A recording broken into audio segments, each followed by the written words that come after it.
आता मी हा सोपा विचारते, हातच वरती करा. परत चित्रपटाच्या कॅरेक्टर बदलच आहे. कोण दोन व्यक्तिरेखा आहेत ज्या मूर्तीच्या मागे, म्हणजे गणपती बाप्पाच्या मूर्तीच्या मागे लागलेल्या आहेत? साबुक आल्या. दोन ते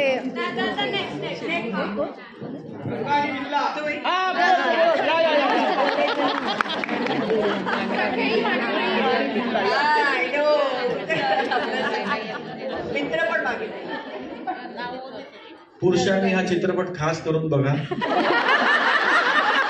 म्हणजे तुमच्या लक्षात येईल की तुम्ही बायका भावनेच्या भरात काहीतरी बोलून बसता, आमची काय वाट लागते ते पूर्ण करता करता. पुरुषांना प्लीज पिक्चर भावा, सगळ्या पुरुषांना सांग जाऊन पिक्चर बघा, आपापल्या बायकोला आवर घाला.